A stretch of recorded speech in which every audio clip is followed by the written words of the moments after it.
Aux affaires prioritaires, à l'article 1 du feuilleton, l'Assemblée reprend le débat ajourné le 9 octobre 2025 sur le discours d'ouverture et sur la motion de Monsieur le Premier ministre proposant que l'Assemblée approuve la politique générale du gouvernement ainsi que sur les motions de grief présentées par Madame la chef de l'opposition officielle, Madame la chef du deuxième groupe d'opposition, Madame la députée des Mille-Îles, Monsieur le député de Saint-Henri-Sainte-Anne, Madame la députée de Bourassa-Sauvé,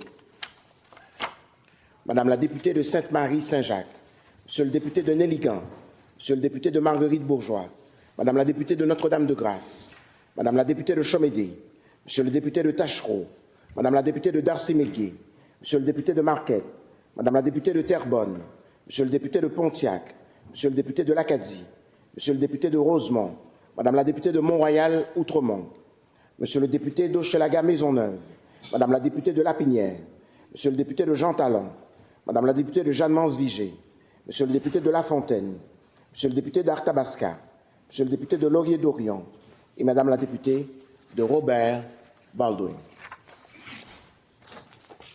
Avant de donner la parole au prochain intervenant, je vous informe que 21h, 22 minutes et 3 secondes ont été utilisées dans le cadre de ce débat. La répartition du temps de parole restant est la suivante. 1h, 52 minutes et 33 secondes au groupe parlementaire formant le gouvernement.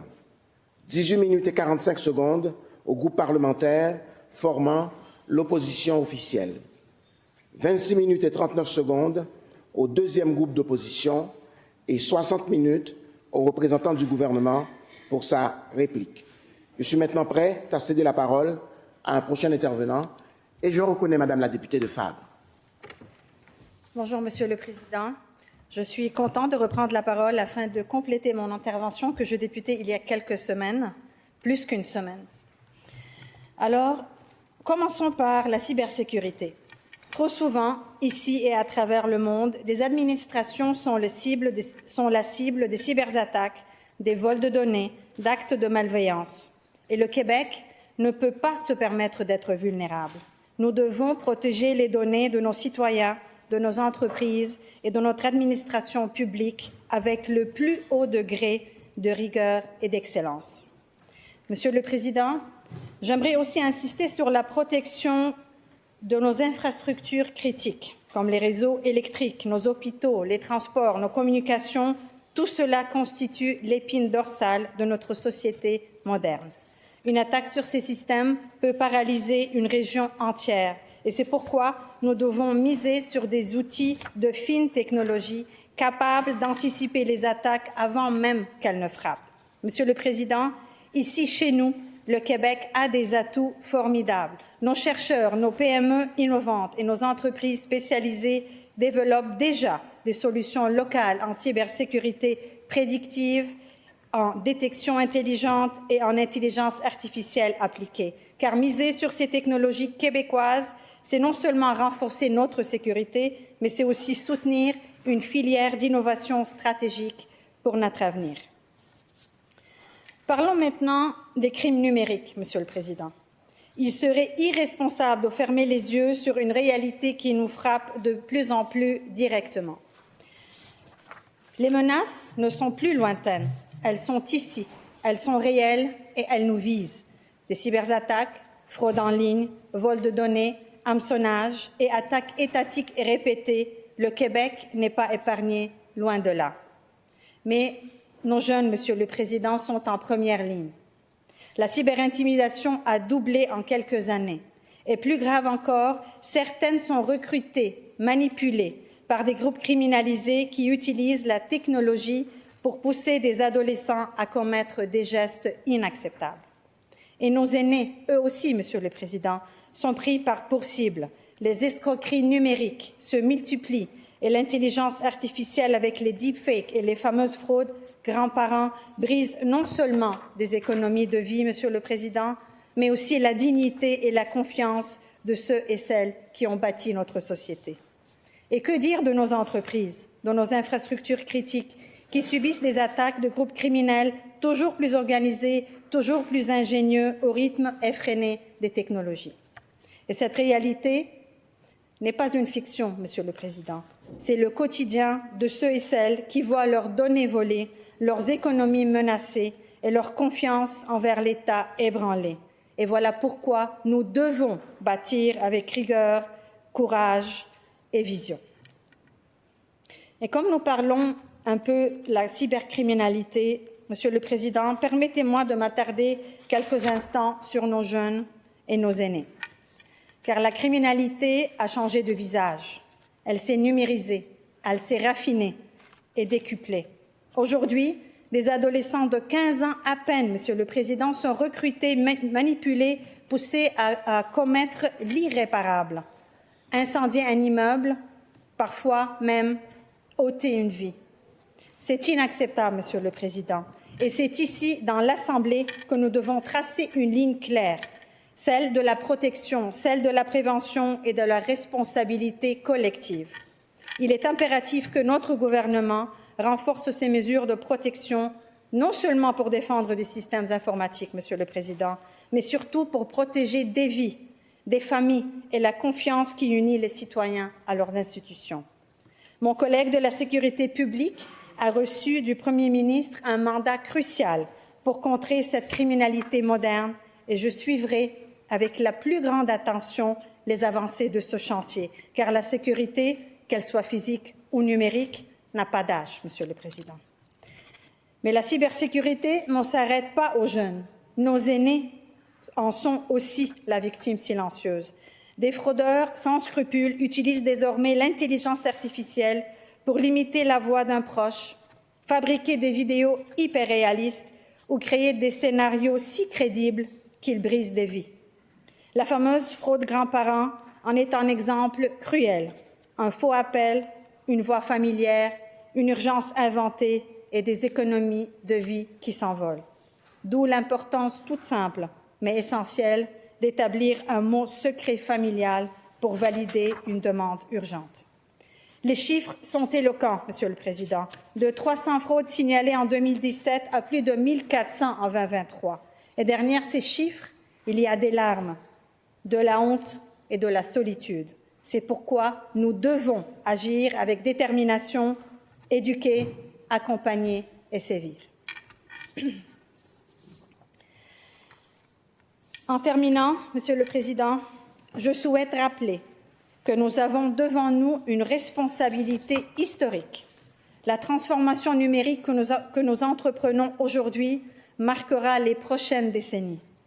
Elle déterminera non seulement la qualité de service que nous offrons à nos citoyens, mais aussi la place du Québec dans le monde. Et je le dis avec conviction, si nous choisissons l'audace plutôt que la peur, si nous choisissons d'investir dans nos talents d'ici, locaux, plutôt que de dépendre d'autrui, et si nous plaçons la cybersécurité, la souveraineté numérique et la confiance au cœur de chacune de nos décisions, alors nous tracerons la voie d'un Québec fort, d'un Québec autonome et visionnaire, un Québec qui ne subit pas la révolution numérique, mais qui la conduit, qui la maîtrise et qui l'humanise. Parce que notre avenir numérique, économique et collectif se bâtit ici, par nous et pour nous. Merci, Monsieur le Président.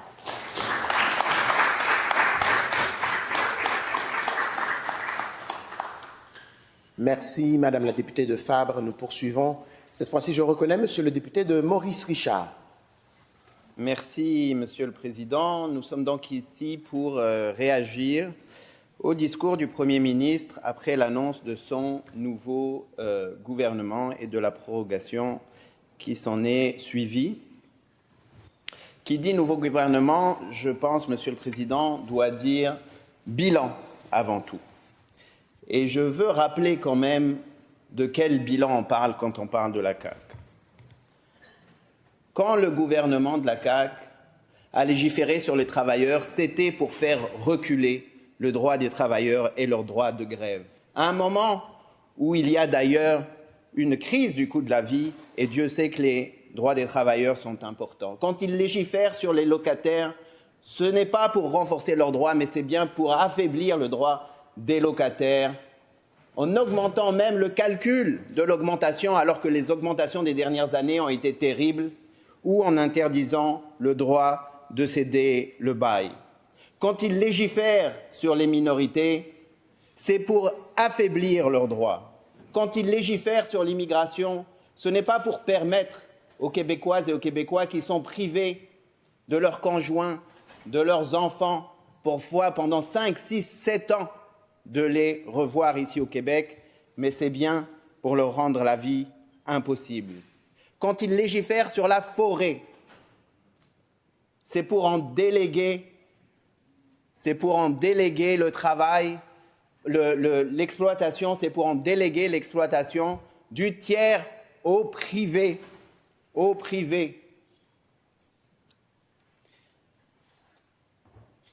Sachant que plus de 90% des forêts du Québec sont des forêts publiques qui sont un bien commun. Et transférer cette gestion-là au privé est irresponsable. Quand ils légifèrent sur l'énergie, c'est pour distribuer des mégawatts aux multinationales étrangères, amies du ministre démissionnaire Fitzgibbon. C'est pour dénationaliser Hydro-Québec plutôt que de renforcer une transition énergétique juste, adaptée à la crise climatique que nous sommes en train de vivre, plutôt que viser la décarbonation de nos entreprises locales, plutôt que s'assurer que le prix coûte le moins cher possible pour les Québécoises et Québécois qui ont du mal à se chauffer. Faut-il le rappeler qu'une personne sur 7 au Québec vit de la précarité énergétique. Quand ils légifèrent sur la santé, ce n'est pas pour décentraliser, ce n'est pas pour avoir plus de public, une première ligne au niveau des CLSC multidisciplinaires capables d'offrir des services qui permettraient de donner de l'oxygène à nos hôpitaux. Non, c'est pour plus de centralisation et plus de privé. Quand il fait le virage numérique, rappelons-nous sa clique, Monsieur le Président, quand il fait le virage numérique, c'est fiasco sur fiasco. C'est une amnésie totale des ministres quand il est question de se rappeler qu'est-ce qu'on leur a dit et pas dit sur les centaines de millions qui ont été gaspillés. C'est des contrats qu'ils n'ont même pas lus et qui nous coûtent aujourd'hui encore une fois des centaines de millions, non pas pour sa clique, mais du côté de la santé, Monsieur le Président. Quand il est question de fiscalité, ça a été des baisses d'impôts qui ont avant tout privilégié les plus nantis. Des baisses d'impôts qui ramènent 2 fois rien au commun des mortels et qui rapportent pratiquement 1000 piastres par an à toutes celles et ceux qui gagnent plus de 100 000 par an. Et qui nous privent collectivement de 1,9 milliard de dollars annuellement, notre richesse commune. Cela même qui fait qu'aujourd'hui, il coupe partout. Ce gouvernement de comptables qui nous met dans le trou, Monsieur le Président. Quand il légifère sur la fiscalité, ce n'est pas pour taxer les archimillionnaires ou les milliardaires. Monsieur le Président, les 13 milliardaires du Québec ont vu leur richesse doubler, passer de 26 milliards à 23 milliards à 46 milliards entre 2019 et 2024. Ça, pour ces 13 personnes, c'est plus d'1 milliard par personne en moyenne, pendant que 900 000 Québécoises et Québécois font la file dans les banques alimentaires. Un Québécois sur 10. Ils sont donc bien satisfaits de cet enrichissement absurde, pendant que les gens ont faim. Quand ils légifèrent sur la laïcité, c'est pour affaiblir la liberté de conscience, c'est pour affaiblir le droit à l'égalité et donc pour affaiblir la laïcité. Quand ils font de la diplomatie, Monsieur le Président, c'est pour ouvrir un bureau à Tel Aviv en plein génocide. C'est pour permettre encore aujourd'hui la vente de vins étiquetés faits en Israël alors qu'ils viennent des territoires occupés, où des crimes de guerre, des crimes contre l'humanité sont perpétrés à tous les jours, hier, avant-hier, à tous les jours. Quand ils font de l'économie, c'est pour donner des centaines de millions à des multinationales étrangères pensant à Northvolt. C'est pour piétiner au pied nos propres lois sur les questions de l'environnement. Rappelons, Monsieur le Président, qu'il y a eu 9 000 arbres coupés pour installer Northvolt, 130 000 mètres carrés de terre humide. Jamais ne seront remplacés. Tout a été rasé. Et aujourd'hui, il n'y aura pas cette compagnie. À la place, on a mis à risque toute l'eau du Richelieu qui donne à boire à des dizaines de municipalités. Devant un bilan aussi terrible,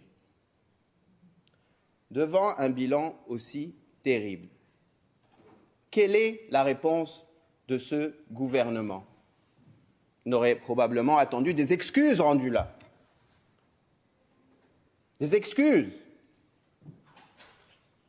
Ou au minimum, une véritable volonté de renforcer les services aux citoyennes et aux citoyens. Tout ce qu'ils ont promis aux Québécoises et aux Québécois qu'ils n'ont pas livré. Mais non, Monsieur le Président, à la place, nous aurons division, diversion et destruction méthodique des services publics et même de la démocratie. À la place, Monsieur le Président, nous avons une attaque en règle aux droits des travailleuses et travailleurs, aux syndicats, pour faire diversion. Mais malheureusement et tristement, ça a des conséquences, Monsieur le Président. Ça a des conséquences. Car affaiblir le droit des travailleuses et travailleurs, c'est affaiblir le pouvoir d'achat. Affaiblir les droits des travailleuses et travailleurs, c'est affaiblir notre démocratie. Ce gouvernement et le Parti québécois d'ailleurs aussi s'étonnent, se dit je ne comprends pas sur quelle base ces syndicats contestent la loi 21 en cours. Mais faut-il rappeler, Monsieur le Président, que le rôle d'un syndicat, c'est de défendre les travailleuses et travailleurs quand ils se font discriminer, quand il y a des lois, qu'elles soient discriminatoires envers les homosexuels, envers les femmes, envers les personnes racisées et bien sûr envers les femmes musulmanes. Et donc oui, c'est le rôle d'un syndicat de défendre les travailleuses et travailleurs. C'est aussi le rôle de ce gouvernement, si lui ne l'a pas compris, qu'il laisse les syndicats faire leur travail.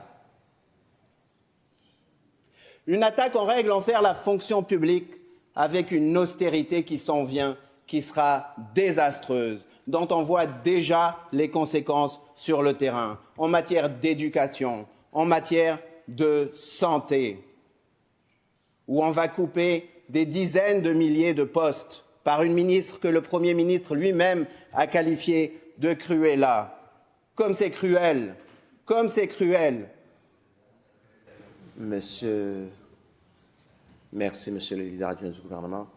Monsieur le député de Maurice-Richard, je vais vous demander de poursuivre, mais on fait le débat, on poursuit le débat dans un ton respectueux, s'il vous plaît. Merci. Il a dit le Premier ministre. Non, il a cité le Premier ministre. Je vais demander. Oui, absolument, je sais. Mais dans le cadre du débat, je vais lui demander de poursuivre. Nous allons poursuivre dans un temps correct, s'il vous plaît. Donc une description de nos services publics. Nous avons aussi, bien sûr, division et diversion.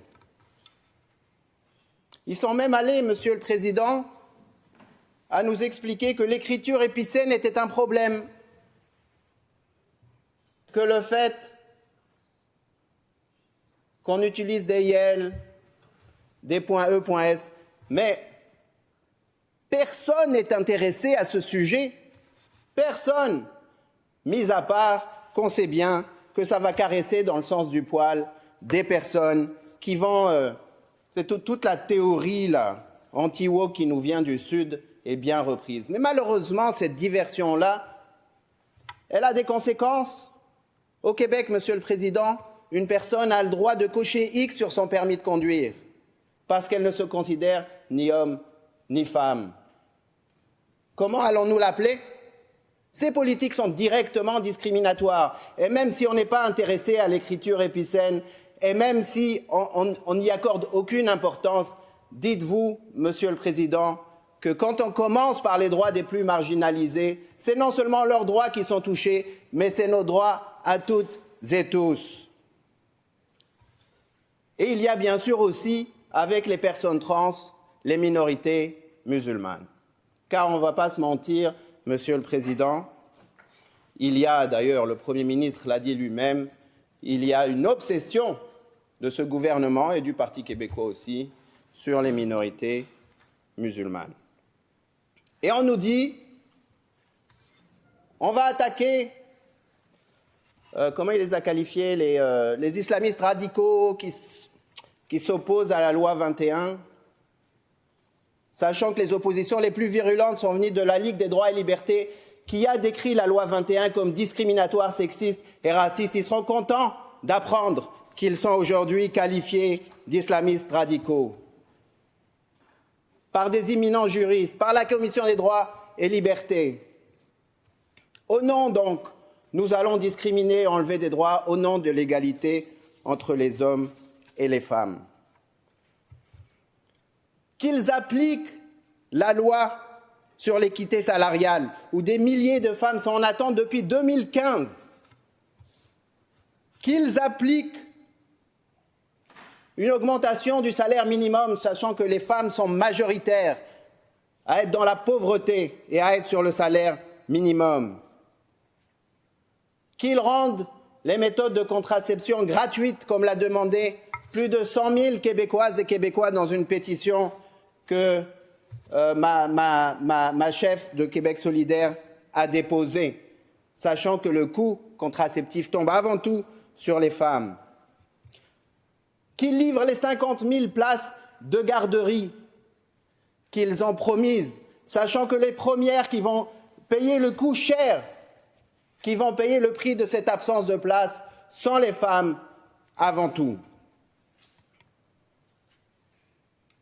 Qu'ils augmentent, ils ont même diminué le nombre de femmes dans le Conseil de ministres.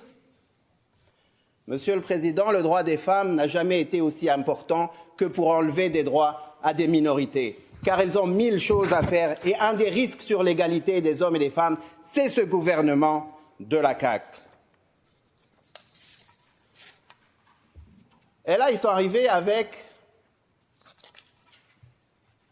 avec une nouvelle constitution. Une nouvelle constitution. Sachant que c'est un exercice terriblement important, que c'est un exercice où il faut absolument rassembler, où il faut consulter, où il faut co-construire avec les Premières Nations. Encore une fois, même avec la Constitution qui est proposée par la CAQ, nous avons division et diversion. Car l'objectif n'est évidemment pas de rassembler. Ça serait triste, Monsieur le Président, ça serait triste,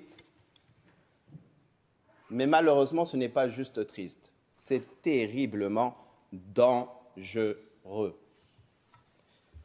Car en fait, dans une certaine continuité, encore une fois, ce gouvernement affaiblit les droits fondamentaux des Québécoises et Québécois et affaiblit par le fait même notre démocratie. Car rappelons-nous que déjà avec la loi 21, adoptée sous Bayon, ils avaient introduit des restrictions aux droits fondamentaux. Qu'avec la loi sur la langue française, ils ont introduit des restrictions aux droits fondamentaux. Dans la charte, là, je parle. Qu'avec la loi sur l'immigration, ils ont introduit des restrictions aux droits fondamentaux dans la charte. Et à chaque fois, avec une simple majorité, si ce n'est pas carrément par bâillon. Alors que notre pratique, notre histoire, ça a toujours été d'adopter et la charte et les modifications à une unanimité ou une quasi-unanimité. Avec la loi sur l'immigration, on assujettit même les droits fondamentaux à des règlements que le ministre pourra passer lui-même par décret. On n'est même plus dans des projets de loi. Mais avec le projet de charte, le projet de constitution, on va beaucoup plus loin. Beaucoup plus loin. Et je tiens à vous dire, Monsieur le Président, que, vous savez, dans une démocratie, il faut un minimum d'équilibre de pouvoir. Et je ne vais pas faire ici un cours de politique 101, mais je pense malheureusement qu'il faut rappeler les fondamentaux. Montesquieu disait que pour qu'on ne puisse abuser du pouvoir, il faut que Montesquieu disait que pour qu'on ne puisse abuser du pouvoir, il faut que par la disposition des choses, le pouvoir arrête le pouvoir. En général, il y a l'exécutif, le Conseil des ministres, le législatif que nous sommes, et le judiciaire. Avec notre tradition de Westminster, Monsieur le Président, déjà la différence entre l'exécutif et le législatif est à peu près inexistante. Quand on a une majorité dans cette Chambre, il n'y a aucun législatif qui peut arrêter l'exécutif. L'équilibre n'existe pas là. Donc il ne reste qu'un seul équilibre, un seul contre-pouvoir, c'est le pouvoir judiciaire, qui peut nous empêcher de nous retrouver, de sortir de l'ordre démocratique. Or, cette Constitution apporte une de ces quantités de restrictions à nos chartes qui est renversante. Elle met la charte au même niveau même que le Code civil. Elle empêche la société civile de pouvoir contester les lois. Elle crée un conseil constitutionnel fantoche qui est nommé on ne sait pas comment, qui donne juste des conseils. Aucun réel pouvoir. Et elle crée des concepts qui vont permettre à n'importe quel gouvernement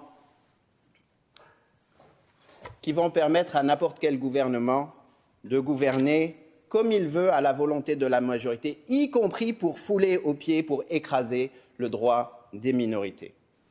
Et je m'adresse particulièrement, Monsieur le Président, à tous les groupes qui ont des droits qui sont protégés par la Charte. Et nous l'avons vu au sud de nos frontières. Les premiers qu'on attaque sont les personnes trans. Les premiers qu'on attaque sont les minorités musulmanes. Mais juste après, tous les autres suivront. Les antifas, même des élus aujourd'hui se font arrêter au sud de nos frontières parce qu'ils résistent à la montée du fascisme. Mais cette charte, une fois qu'on l'a affaiblie, on n'a pas juste affaibli le droit des personnes trans, des minorités musulmanes, on a affaibli le droit des homosexuels, des femmes, des vieux, des jeunes, des personnes qui ont un handicap, etc., etc. Quel danger pour notre démocratie. Des éminents juristes ont même qualifié ceci d'un coup d'État au sens politique des choses. Ces droits fondamentaux sont d'autant plus importants qu'ils découlent d'une histoire douloureuse de l'humanité. Nous avons adopté, Monsieur le Président, cette charte il y a maintenant 50 ans, avant 82 et la charte du fédéral. Nous sommes fiers de cette charte. Nous avons été la première législation de toute l'Amérique du Nord à introduire la discrimination sur la base de l'orientation sexuelle. Nous sommes fiers de ces avancées. Imaginez le recul dans lequel nous rentre ce gouvernement. Mais ces droits ont été inspirés de quelque chose d'encore plus important. Nous avons été les premiers avant le fédéral, mais au lendemain de la Deuxième Guerre mondiale, Monsieur le Président, nous avons adopté mondialement une charte des droits de l'homme. Car sur les terres mêmes de l'Occident, en Europe, les pires crimes ont été commis. Des millions de Juifs, des millions de Roms, des millions de personnes handicapées ont été massacré, un génocide innommable. Et on s'est donné des règles. On s'est donné des règles pour éviter que ça se reproduise. L'article 18 de cette charte nous dit « Toute personne a droit à la liberté de pensée, de conscience, de religion. Ce droit implique la liberté de changer de religion ou de conviction, ainsi que la liberté de manifester sa religion ou sa conviction seule ou en commun, tant en public qu'en privé, par l'enseignement, les pratiques, le culte et l'accompagnement des rites. » Comment pouvons-nous être plus en opposition à cette charte de l'ONU qu'avec les politiques de la CAQ et d'ailleurs celles que le Parti québécois essaye de mettre de l'avant? Quel triste moment pour le Québec. Et nous allons refuser, évidemment, que cette Constitution passe. Nous allons tout faire pour éviter qu'elle passe, pas juste pour le droit des minorités, pas même juste pour les droits fondamentaux, mais pour la démocratie. Et ils osent nous dire qu'ils font ça au nom des valeurs québécoises. Mais nous considérons que les valeurs québécoises, c'est la démocratie, c'est le respect des droits de toutes les minorités et les groupes vulnérables. C'est la véritable égalité des genres entre les hommes et les femmes, avec des véritables politiques publiques pour les garantir. Car faut-il rappeler encore une fois qu'ils ne sont même pas capables d'avoir assez de place pour les femmes qui viennent taper à la porte des associations quand elles sont victimes de violences. Comme c'est commode d'être pour l'égalité des hommes et des femmes quand il est question d'enlever des droits à des groupes. Enfin, Monsieur le Président, et pour conclure, quelle perte de temps, quelle perte de temps, alors que nous explosons des records de chaleur partout dans le monde et bien sûr ici au Québec, sachant que nous sommes plus exposés qu'ailleurs dans l'augmentation des températures, nous apprêtons à affaiblir encore une fois nos règlements en matière d'écologie. Alors que nous avons besoin d'une transition juste, alors que nous avons besoin de politiques qui vont augmenter le salaire minimum, alors que nous avons besoin de fonctionnaires qui vont prendre soin de nos aînés, qui vont leur offrir des services à domicile, alors que nous avons besoin d'une école publique de qualité qui n'est pas en décrépitude, où on n'arrête pas les travaux comme on le fait actuellement, alors que nous avons besoin d'une université qui est capable de faire de la recherche et développement, y compris en collaborant avec des chercheurs étrangers, ceux-là même à qui on met des bâtons dans les roues aujourd'hui pour avoir leur permis d'études. Alors que nous avons besoin de places en garderie, tout ce que nous aurons de ce gouvernement, c'est diversion, division et destruction aux règles de nos services publics et de notre démocratie. Laissez-moi déposer donc une motion de grief, Monsieur le Président, qui se lit comme suit. Que l'Assemblée nationale blâme le gouvernement du Québec pour sa promotion d'une économie extractiviste, capitaliste et court-termiste. Merci, Monsieur le Président. Merci, Monsieur le député de Maurice-Richard. Votre motion, elle est déposée sous réserve de sa recevabilité. Nous poursuivons cette fois-ci. Je reconnais Monsieur le député de Joliette. Merci beaucoup, Monsieur le Président. Permettez-moi d'abord de saluer mes collègues de l'opposition et tout naturellement les collègues de la banquette gouvernementale. Avant toute chose, Monsieur le Président, je tiens à revenir brièvement sur les propos de notre collègue député de Sainte-Marie-Saint-Jacques prononcés en cette Chambre quant à la date de la rentrée parlementaire. Contrairement à ma collègue, Monsieur le Président, je crois que notre retour en Chambre ne nous a pas empêchés, bien au contraire, de souligner et de participer activement à la Journée nationale de la vérité et de la réconciliation. À preuve, Monsieur le Président, nous étions plusieurs députés présents, dont la députée de Sainte-Marie-Saint-Jacques, sur le site de l'Université Laval afin de participer à une cérémonie commémorant la Journée nationale de la vérité et de la réconciliation. Ceci étant dit, Monsieur le Président, je souhaite souligner toute l'importance que revêt cette journée pour moi. Une journée qui nous invite à réfléchir sur notre passé collectif, qui nous invite à reconnaître les vérités difficiles de l'histoire et engager un cheminement vers la réconciliation afin de bâtir un avenir fondé sur la justice et le respect mutuel.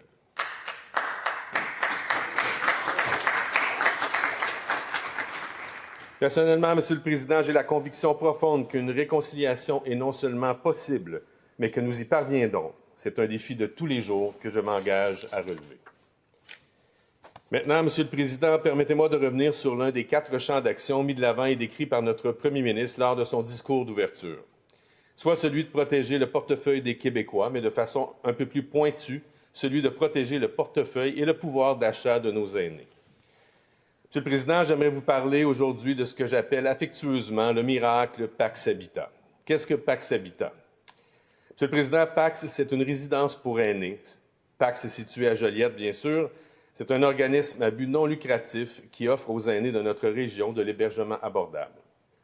C'est surtout et aussi le rêve, la vision et la communion de 2 congrégations religieuses, soit la congrégation des Sœurs des 5 Heures de Jésus et de Marie et celle des Moniales bénédictines. De Joliette jusqu'au Vatican, ce projet prendra quelques années avant de voir le jour, mais on peut affirmer aujourd'hui que la résilience et la détermination de ces religieuses est venue changer la vie de dizaines de personnes âgées démunies de Joliette. Elles ont inventé au passage une formule révolutionnaire d'hébergement pour aînés, un véritable laboratoire qui pourrait faire, je l'espère, des petits un peu partout au Québec. Choisir de vivre et vieillir à Pax Habitat, Monsieur le Président, c'est pouvoir rester chez soi malgré la perte d'autonomie. C'est partager une vision commune et un espace de vie naturel d'une grande beauté situé en bordure de la rivière l'Assomption.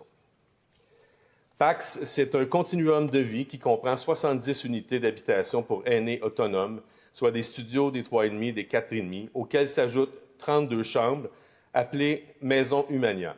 La section Humania offre des services de niveau CHSLD, donc des soins de santé et d'assistance de qualité en fonction des besoins des résidents.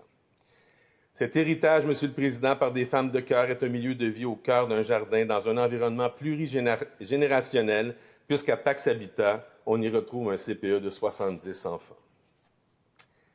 Monsieur le Président, il semble que les miracles ne viennent pas seuls. Au moment de planifier la réfection du monastère l'automne dernier, la direction générale de Pax m'a interpellé. Ils souhaitaient alors me faire visiter les lieux et me présenter leur projet de résidence étudiante.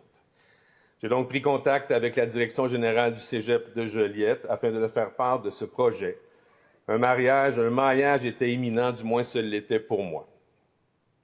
À preuve, Monsieur le Président, le 26 août dernier, le Cégep de Lanaudière, à Joliette, et Pax Habitat annonçaient la mise en œuvre d'un projet novateur d'aménagement de 27 chambres étudiants au monastère des Moniales bénédictines, situé à quelques minutes de marche du Cégep.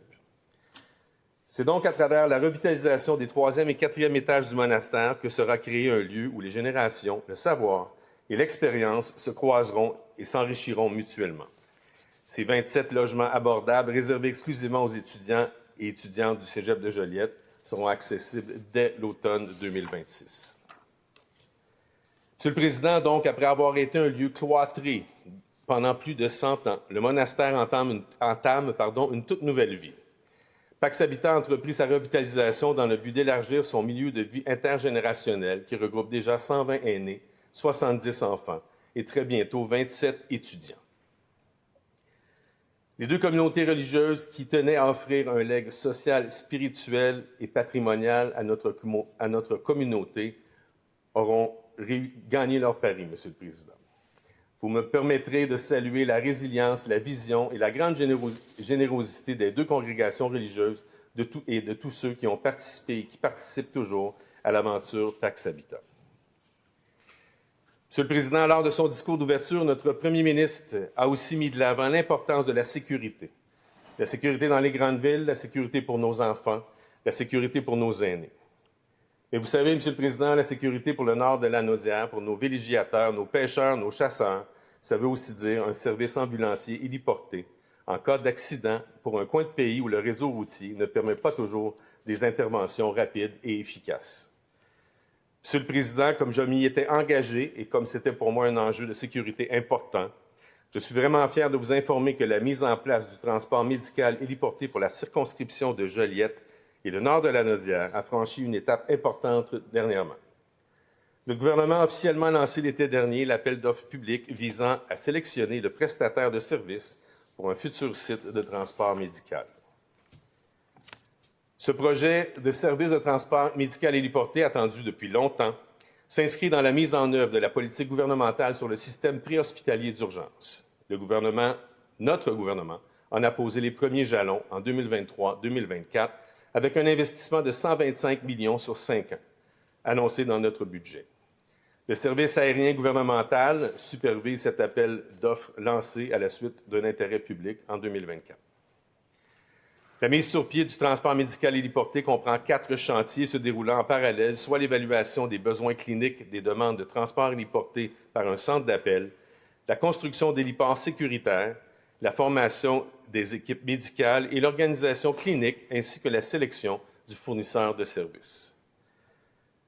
Vous savez, Monsieur le Président, petite parenthèse, j'écoutais l'autre jour le député de Pontiac en cette Chambre nous parler des régions. Clairement, nous ne voyons pas les mêmes réalités. D'ailleurs, j'aimerais en profiter pour l'inviter, s'il le souhaite bien sûr, à venir passer une journée ou deux dans la magnifique région de Lanaudière où nous pourrons ensemble faire le tour des nombreuses réalisations régionales, écoles, routes, maisons des aînés, casernes de pompiers, infrastructures sportives et j'en passe.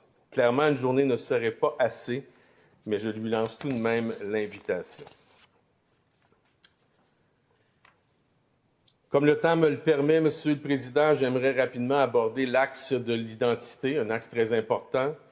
Chez nous, à Joliette, Sol de musique, Joliette, halte culturelle, nous avons une communauté religieuse, une autre communauté religieuse qui nous laisse un legs très important au niveau culturel, soit les Clercs de Saint-Viateur. Le musée d'art de Joliette étant l'un des musées, en fait le musée le plus grand hors zone urbaine au Québec. Nous avons aussi le Festival de musique classique de Lanaudière, qui est le plus grand festival en Amérique du Nord, et un festival de musique traditionnelle, qui aussi est l'un des plus grands en Amérique du Nord et assurément au Canada. Tout ça rassemblé sous le chapeau de Joliette Halte culturelle. Monsieur le Président, j'invite la population en général à venir nous visiter durant la saison estivale. Joliette se veut un endroit où l'identité québécoise est à l'honneur à tout moment.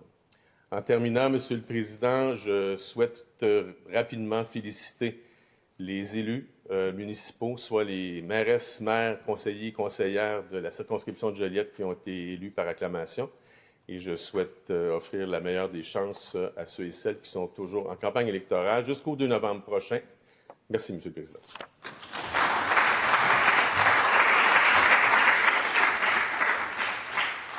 Merci, Monsieur le député de Joliette. La parole revient maintenant à Madame la députée de Vaudreuil. Merci beaucoup, Monsieur le Président. Alors, à mon tour d'intervenir en réplique au discours inaugural du premier ministre caquiste. Je vous avoue, Monsieur le Président, je ne sais pas trop par où commencer. J'étais ici dans cette salle le 30 septembre dernier et j'ai écouté attentivement ce que le premier ministre avait à dire. D'emblée, je me suis dit ça doit être quand même assez important parce que le premier ministre a quand même prorogé le Parlement, a suspendu nos travaux. Je me suis dit c'est certain qu'il y aura du nouveau, quelque chose de majeur, une vision renouvelée pour le Québec, pour les Québécois.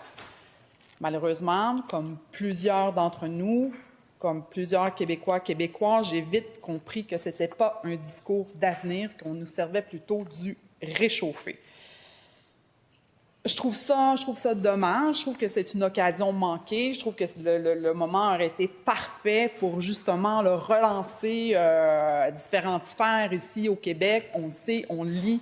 On a des préoccupations majeures. On parle de l'économie, le logement, la santé, l'éducation. Il me semble que c'était le moment de faire un virage important. Mais non, on a plutôt constaté un bris de confiance généralisé. Un bris de confiance généralisé, Monsieur le Président, parce que c'est ce que je ressens. C'est ce que je ressens chez nous à Vaudreuil quand je me promène sur le terrain, quand je vais dans les activités de comté. Les gens viennent me parler. Les gens sont préoccupés, non pas tant par les prières de rue, mais par le coût pour se loger, le coût pour se nourrir. L'épicerie coûte cher. Comment va survivre leur commerce? Ça aussi, on vient m'aborder en me disant, on a des difficultés, comment nos commerces vont survivre, des petites PME. Et le transport aussi. Le transport est un enjeu important dans le comté de Vaudreuil. Les citoyens sont désabusés, puis le message d'unité que la CAQ essaie de passer, bien, ça ne convainc pas personne. Moi, je le ressens dans Vaudreuil et dans Soulanges. Le premier ministre nous dit « Protégeons notre monde ». C'est un beau slogan, ça, « Protégeons notre monde ». Mais après 7 ans, les gens voudraient surtout qu'on les écoute. Parce que l'écoute, c'est ce qui fait avancer le Québec, parce que quand on est à l'écoute, on a les priorités aux bonnes places. Monsieur le Président, tout dans les gestes récents du gouvernement respire l'improvisation. Je vous le dis, moi, j'ai été élue en 2014, ça va faire bientôt 12 ans que je suis ici. J'ai jamais vu ça. C'est la première fois que je peux constater l'improvisation d'un gouvernement. Des projets de loi avec des articles pointables, Monsieur le Président, je vais vous en parler un peu plus loin, comme porte-parole aux affaires municipales, je n'en reviens tout simplement pas. Et la plus belle preuve, c'est cette prorogation sans justification. On est ici aujourd'hui, on passe des heures et des heures à répondre au discours inaugural du premier ministre, mais on n'a rien de nouveau à dire. Les priorités des Québécois et Québécoises ne sont toujours pas respectées. Un remaniement ministériel, ben oui, un remaniement ministériel. Et dans les premières semaines du remaniement ministériel, moi, ce qui me surprenait, c'était de voir les nouveaux collègues, les nouveaux ministres ou les ministres qui ont changé de classe, qui ont changé de poste, mais qui disent que le ministre précédent, ben c'est vrai, il n'était pas à bonne affaire, moi, je vais faire mieux. Monsieur le Président, c'est dur d'y croire. Rendu où on en est maintenant, c'est dur d'y croire. On sent que c'est un gouvernement épuisé, replié sur lui-même, incapable de reconnaître ses erreurs. Puis je dois le dire, Monsieur le Président, si on revient quelques années en arrière, c'était un gouvernement qui était capable de les reconnaître, ses erreurs. Le premier ministre le disait publiquement, je reconnais, j'ai fait une erreur, j'efface l'ardoise, je recommence. Mais maintenant, après 7 ans, c'est un gouvernement qui n'est pas capable de reconnaître ses erreurs. Puis pendant ce temps-là, quand on ne reconnaît pas nos erreurs, bien, les besoins criants sur le terrain restent sans réponse. Pendant que la CAQ recycle des vieilles idées, bien, nous, l'opposition officielle, le Parti libéral, on propose des solutions concrètes. On a une vision claire, ancrée dans la réalité des régions et des municipalités. On se concentre sur l'économie, l'économie, l'économie. Pourquoi? Parce que c'est bon pour l'économie. En tant que porte-parole aux affaires municipales, Monsieur le Président, je ne peux pas passer sous silence l'absence totale des municipalités dans le discours inaugural du premier ministre. Pas un mot sur la relation avec le monde municipal. D'ailleurs, bien, je vais en profiter tout de suite, je vais vous lire tout de suite ma motion de grief. Moi, j'ai été vraiment surprise qu'on n'apporte pas, entre autres, le monde municipal dans ce discours introductif. Donc, Monsieur le Président, je vous lis tout de suite ma motion de grief. Que l'Assemblée nationale blâme sévèrement le gouvernement caquiste pour son manque de vision en lien avec les affaires municipales qui, malgré certains programmes, laissent trop de municipalités seules face à des besoins non financés, à des réseaux d'eau vieillissants et à une pression fiscale croissante impactant les citoyennes et citoyens. Monsieur le Président, nos élus municipaux, ce n'est pas des quêteux. Non, ce n'est pas des quêteux. Puis ils n'ont pas juste leur fougère à gérer. Ils font de l'aménagement du territoire, de la gestion des eaux, de la gestion des mesures d'urgence, de la planification de transport collectif, en plus de fournir des services directs aux citoyens, des parcs, des bibliothèques, le service des vidanges, le recyclage et bien plus. Je pourrais commenter longtemps. Il y en a vraiment beaucoup de services que les municipalités offrent à nos citoyens. Les élus municipaux sont des premiers répondants démocratiques. C'est eux qui voient chaque jour les familles s'endetter, les logements se faire rares, les infrastructures se dégrader. Ils sont souvent les premiers, d'ailleurs, interpellés dans les conseils municipaux. Récemment, je suis allée faire un tour au congrès de la Fédération québécoise des municipalités. J'ai jasé, entre autres, avec l'Association des directeurs municipaux du Québec. Vous savez combien d'heures par semaine une municipalité passe de temps à remplir de la paperasse, de la reddition de comptes? La réponse, c'est 57 heures par semaine, l'équivalent d'un employé et demi à temps plein. Ça n'a aucun sens. Les petites municipalités doivent engager un employé et demi pour faire de la reddition de comptes. Et c'est chiffré, là. C'est pas moi qui le dis, c'est pas moi qui l'invente, là. Ça vient d'un document, de données qui viennent de l'ensemble des municipalités au Québec qui ont été répertoriées. par les directeurs municipaux du Québec.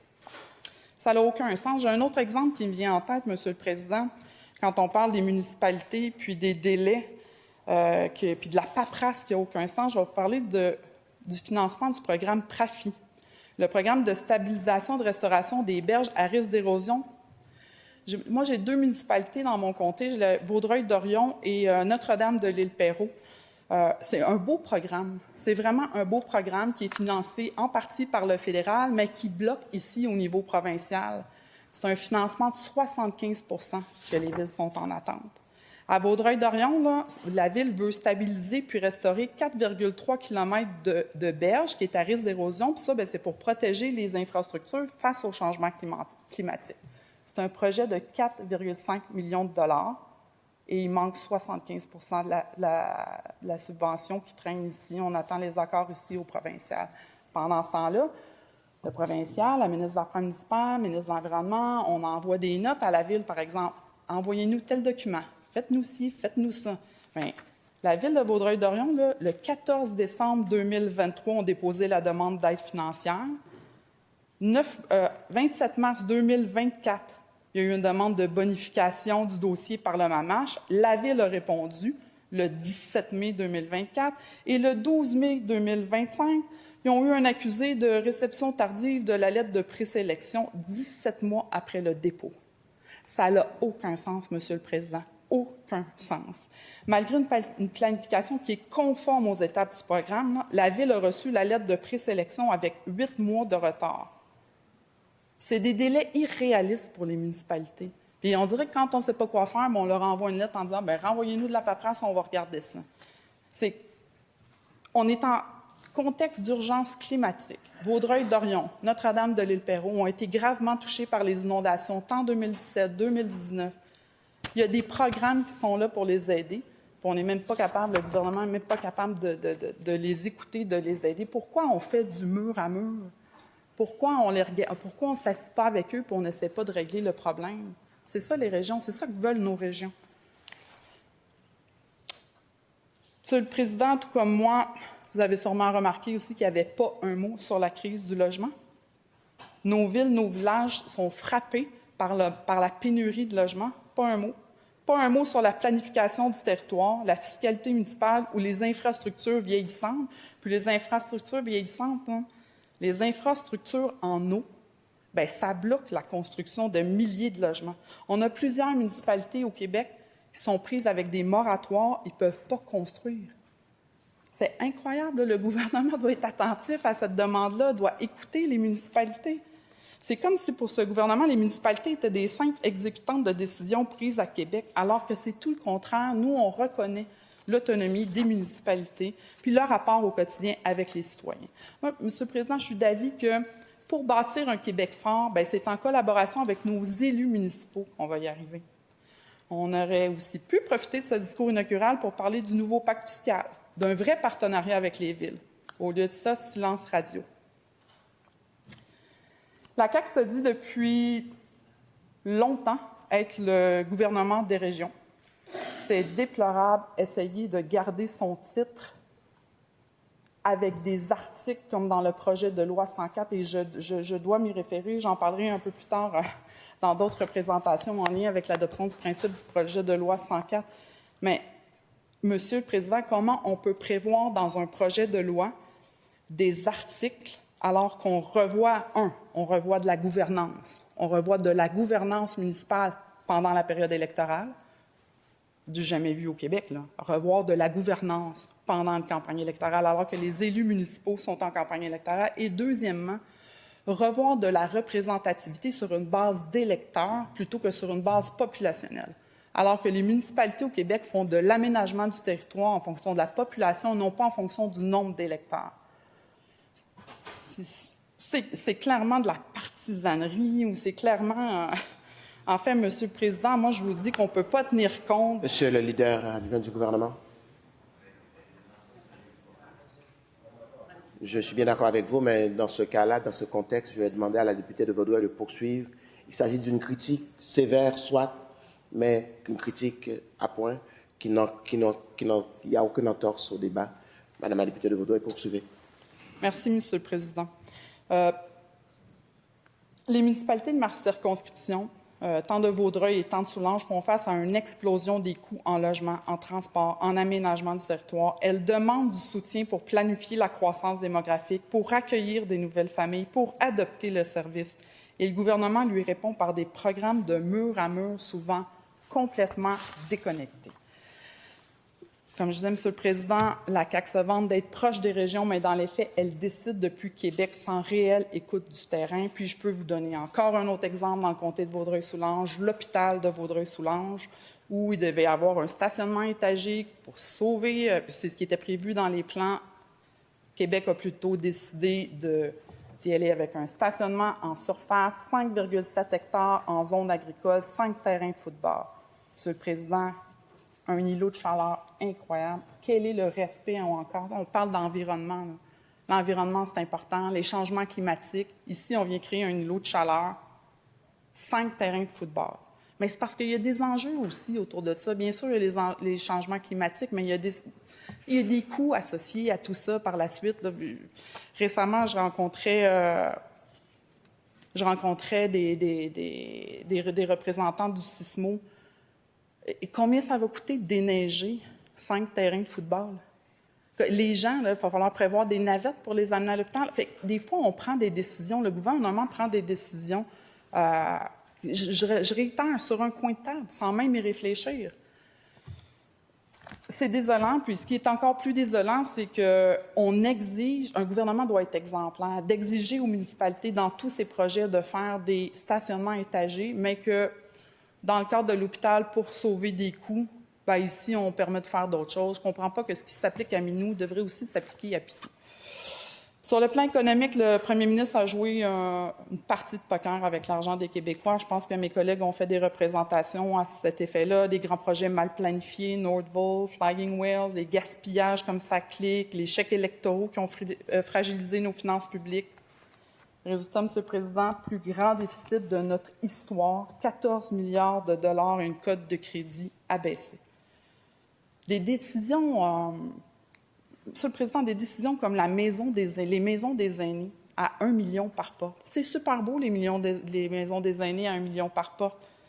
Mais chez nous, il y a un manoir Harwood qui est construit à 280 000 par porte, qui est vraiment très comparable et qui est le même résultat, là, qui héberge des aînés dans un milieu magnifique, réconfortant, qui offre les mêmes services. Je comprends pas ces décisions injustifiées-là. C'est pas rien, M. le Président. L'argent ne tombe pas du ciel. C'est le fruit d'une gestion ici improvisée, d'une absence de priorité claire.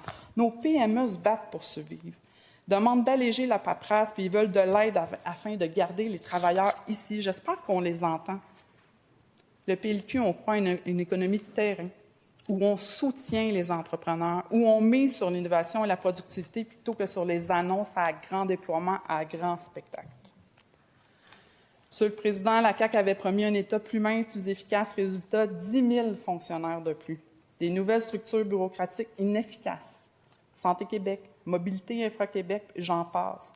Chaque problème devient un nouveau ministère. Quelle façon de faire? Un nouveau logo ou un nouveau plan stratégique. Mais sur le terrain, là, ça ne change rien. Parce qu'on continue à avoir des appels au bureau de comté, des gens qui n'ont pas de médecin de famille, des gens qui arrivent, des gens qui n'ont pas de réponse nulle part, qui appellent dans les ministères. Puis la santé est certainement une des préoccupations, une des priorités. Puis on l'a vu, là, il y a des sondages qui sont sortis récemment. Et la santé est certainement une des priorités. C'est pas normal qu'en 2025, on ne puisse pas voir un médecin. Ou encore pire, c'est pas normal qu'en 2025, il y a des plages horaires. Chez nous, là, la semaine passée, là, il y a eu 26 cases horaires de vide. C'est des plages horaires que les citoyens auraient pu prendre pour aller voir le médecin. Mais non, il y avait des ratés dans le système avec le nouveau système téléphonique imposé par Santé Québec. Alors, aucun sens, Monsieur le Président. Au Parti libéral, on croit à une gestion rigoureuse, transparente, responsable de l'argent public, pas un gouvernement qui empile sur les structures pour masquer son inaction. Mes collègues ont parlé d'éducation, santé, logement. Logement, la crise majeure, mais le gouvernement continue de la minimiser. Dans ma région, partout ailleurs, une génération complète risque de ne jamais pouvoir devenir propriétaire. C'est quand même assez incroyable, là, c'est nos enfants. C'est nos enfants qui ne seront jamais capables d'accumuler les sommes nécessaires pour donner une mise de fonds pour avoir un accès à la propriété en 2025. Monsieur le Président, en conclusion, je suis obligée de dire que c'est un gouvernement qui est vraiment déconnecté du terrain. Après 7 ans, c'est un gouvernement qui n'a pas d'élan. Les problèmes persistent, on les voit, je vous le dis, moi, ça fait 12 ans que je représente fièrement le comté de Vaudreuil. Et c'est des appels qu'on n'a jamais eus au bureau. C'est des appels... c'est incroyable. On se dit, à un moment donné, ça va finir par aller mieux. On fait des projets de loi. On se dit qu'on veut tout faire pour que ça aille bien. On dépose des amendements dans des projets de loi. On représente nos citoyens, le terrain, mais il n'y a rien qui avance. Ça ne fonctionne pas. La prorogation aurait dû être le moment idéal, justement, pour être à l'écoute des Québécois, puis annoncer des grands changements pour le Québec, ce qui n'a pas été fait, Monsieur le Président. Le Québec mérite mieux qu'un gouvernement fatigué. Il mérite des élus qui écoutent, qui consultent, qui respectent les partenaires, entre autres municipaux, régionaux. Un gouvernement qui veut collaborer plutôt que de confronter. Parce que, à force de promettre et de protéger notre monde, bien, on finit par oublier de l'écouter. Et selon moi, Monsieur le Président, c'est la plus grande erreur de ce gouvernement, oublier d'écouter. Merci, Monsieur le Président.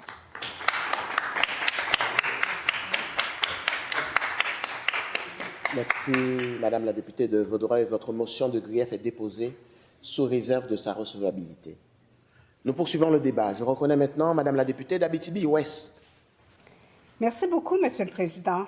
Monsieur le Président, c'est avec fierté que je prends la parole aujourd'hui à la suite du discours inaugural prononcé par le Premier ministre il y a déjà quelques semaines. Ce discours a annoncé une vision claire et rassembleuse pour l'avenir du Québec et a ouvert la voie que nous allons emprunter pour améliorer encore plus le quotidien des Québécois et Québécoises. Notre Premier ministre a annoncé 4 champs d'action qui vont guider notre décision au cours de la prochaine année. Soutenir nos travailleurs, nos entreprises, nos régions, redéfinir notre économie pour créer des emplois de qualité et protéger le pouvoir d'achat des Québécois et Québécoises. Se dégager du système qui nous paralyse pour se donner des moyens d'être plus efficaces. Agir avec fermeté pour assurer la sécurité des Québécois. Se donner des moyens pour protéger notre identité nationale. Lorsqu'on parle de soutenir nos régions, et vous permettrez, Monsieur le Président, de débuter par la mienne, et par une annonce qui a été faite par le Premier ministre alors que j'étais à ses côtés il y a quelques semaines. L'attribution d'un bloc énergétique à Malartic, c'était tout ce qui manquait pour la mise en marché d'un projet d'investissement privé de 2,5 milliards en fonds privés en Abitibi-Témiscamingue.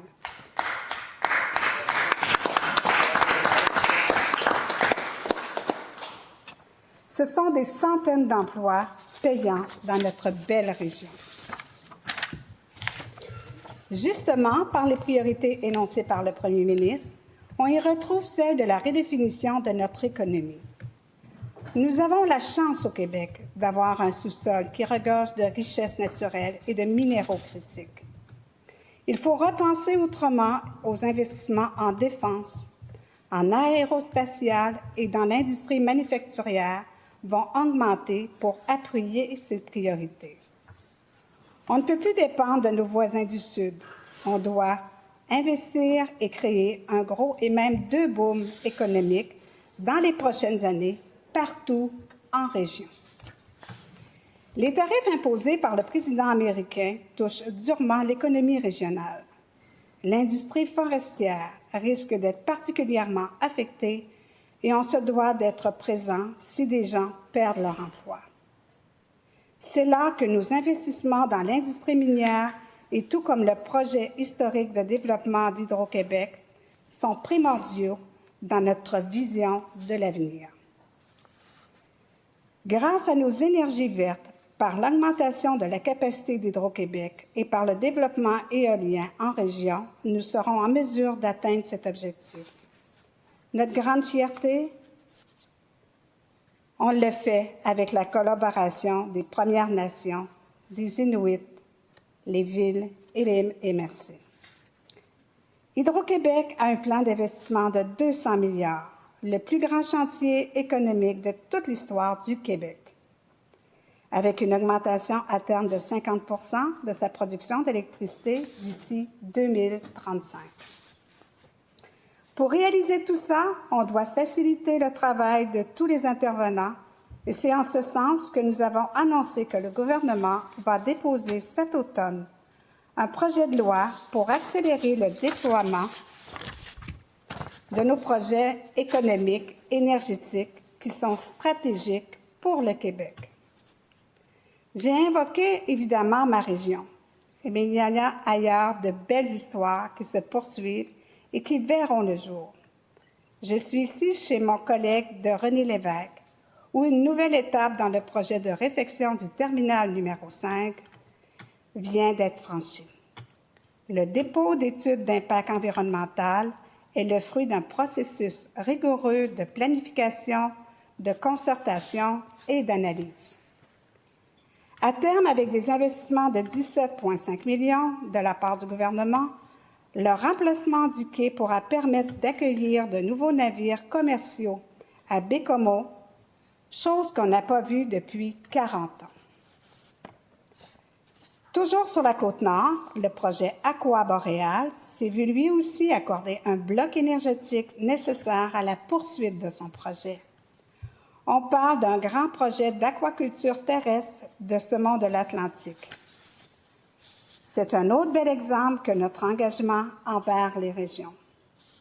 Au Saguenay maintenant, on a annoncé un soutien majeur au projet Hélicis, co-entreprise avec Rio Tinto, Alcoa, un investissement et Investissement Québec, développant une technologie révolutionnaire de production d'aluminium à très faible empreinte carbone. Ce projet vise à produire de l'aluminium sans émission directe de gaz à effet de serre, poursuivant la décarbonisation de l'industrie au Saguenay-Lac-Saint-Jean. J'en profite aussi pour souligner un investissement de 1,7 milliard de dollars de Rio Tinto pour moderniser sa centrale hydroélectrique centenaire d'Île Maling à Alma. Ce chantier sur 7 ans vise à prolonger la durée de vie et améliorer la fiabilité de la centrale en modernisant les turbines et alternateurs, un des plus importants investissements hydroélectriques de l'entreprise depuis 1950. Il s'agit certes d'un investissement privé, mais qui n'aurait pas lieu dans l'environnement d'affaires au Québec n'était pas favorable. C'est exactement pour cette raison que le PM a nommé le fait de créer des emplois de qualité en région dans le contexte économique que nous connaissons. On veut faciliter les choses pour nos entreprises, pour les encourager à investir et à se développer. Nous avons déjà débuté avec le ministre délégué de l'Économie aux petites et moyennes entreprises, qui a d'ailleurs complété, il y a une dizaine de jours, les consultations sur le projet de loi 112 pour favoriser le commerce des produits et la mobilité de la main-d'œuvre en provenance des autres provinces et des territoires du Canada.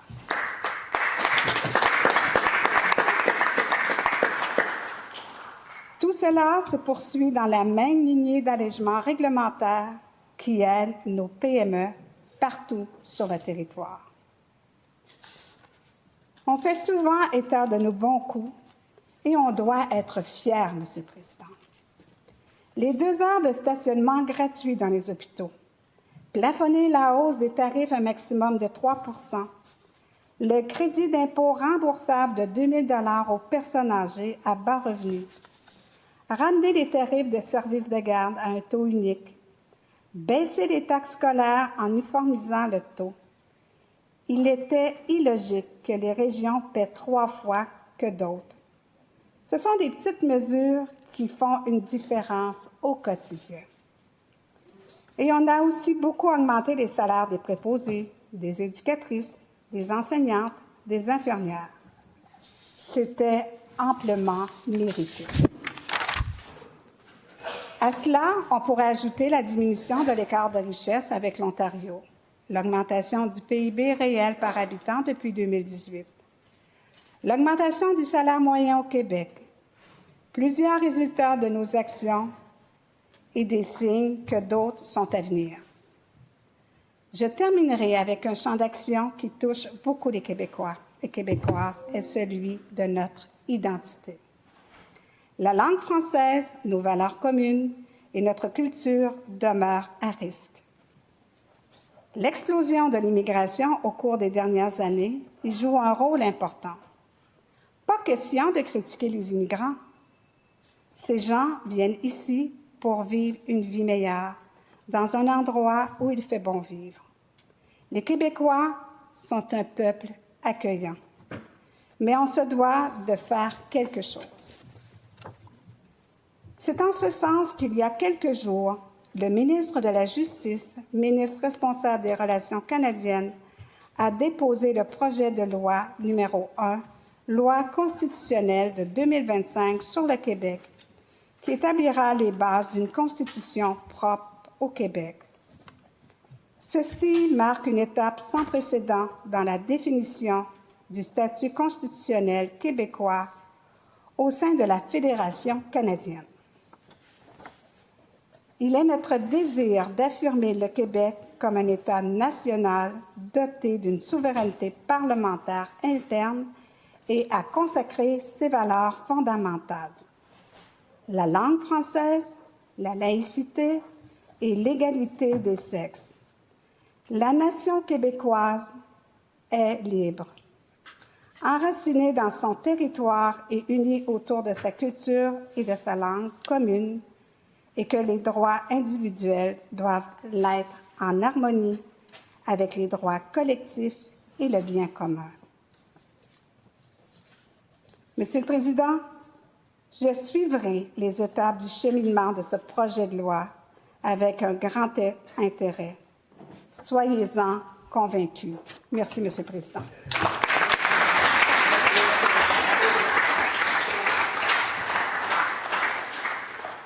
Merci, Madame la députée d'Abitibi-Ouest. Et la parole revient maintenant à Madame la députée de Laviolette-Saint-Maurice. Merci, Monsieur le Président. C'est toujours un grand honneur pour moi de prendre la parole en cette enceinte et particulièrement en ce début d'une nouvelle session parlementaire. Nouvelle session qui indique clairement notre volonté d'action avec encore davantage d'audace. Le discours que le Premier ministre a prononcé le 30 septembre dernier dicte un travail ambitieux. Et je souhaite ici y faire écho, mais en l'ancrant davantage dans la réalité de ma circonscription. Dans le comté de Laviolette-Saint-Maurice, nos forces sont nombreuses. On n'a qu'à penser, entre autres, aux organismes communautaires, aux employés dans les domaines des ressources naturelles, de l'énergie, le savoir-faire industriel et au dynamisme de nos communautés. Toutes ces forces doivent être mises à profit dans le respect de l'environnement et des Premières Nations. Le Premier ministre, dans son discours d'ouverture, affirmait que le gouvernement orienterait ses efforts autour de 4 champs d'action: économie et portefeuille, efficacité, sécurité et identité. Les 2 derniers thèmes, sécurité et identité, me parlent particulièrement parce qu'ils touchent à la qualité de vie dans nos municipalités, nos villages et sur nos territoires forestiers et dans l'ensemble de la région de Laviolette-Saint-Maurice. Au niveau de la sécurité, je tiens à vous dire que notre gouvernement reconnaît pleinement le travail immense qui est fait par les centaines de travailleurs, travailleuses qui œuvrent dans les organismes communautaires. Merci. Sécurité alimentaire, sécurité physique, soutien aux personnes vulnérables. Je sais que vous êtes aujourd'hui nombreux à énoncer ou à parler et à revendiquer. Sachez que je vous parle à vous directement, spécialement les communautés, les organismes de mon comté. À preuve, depuis 2018, vous le savez, notre gouvernement a toujours été un précieux allié pour le milieu communautaire. Aucun gouvernement n'a été autant à l'écoute. On a fait des consultations provinciales du milieu. On a rédigé, suite à ces consultations-là, un plan de lutte à la pauvreté. Malheureusement, le milieu communautaire avait été oublié pendant 15 ans avant notre arrivée. Mais malgré les milliards de dollars que nous avons injectés, je reconnais que les besoins ont explosé pendant et depuis la pandémie et qu'il y a encore un manque à gagner. Le visage de la pauvreté a changé. Nous savons à quel point, sur le terrain, le travail est exigeant. Derrière chaque service offert, il y a des gens passionnés, parfois fatigués, mais profondément engagés. Merci. Nous connaissons et nous reconnaissons vos réalités, vos défis, vos frustrations, et je les partage. Et je tiens à vous rassurer que tous les députés de la CAQ ont une grande estime et reconnaissance pour vous et votre travail. Mais nous devons continuer à avancer ensemble. On consulte, on écoute, on ajuste autant que faire se peut et on livre des résultats tangibles. Nous avons posé des gestes concrets. Moins de paperasse, plus de prévisibilité et plus d'autonomie. C'est exactement ce qu'on a commencé à livrer et c'est ce que nous allons continuer à faire. Voici d'autres exemples. Le seuil, nous avons haussé le seuil d'audit. Nous avons demandé moins de reddition de comptes. Nous avons donné en ce sens plus de temps pour la mission. On a soutenu la formation, les assurances collectives, la gestion des ressources humaines. Tout ça, ce sont des gains directs pour le milieu. On a réglé des irritants comme les vérifications d'antécédents. C'était une demande qui datait de très longue date. La lutte à la pauvreté et l'exclusion sociale nécessite un plan coordonné. Actuellement, 21 ministères et organismes travaillent ensemble pour produire des résultats concrets pour les plus vulnérables. Les investissements amorcés dans le plan d'action 2024-2029 apportent des logements accessibles, des services mieux coordonnés et un soutien renforcé aux familles et aux personnes vulnérables.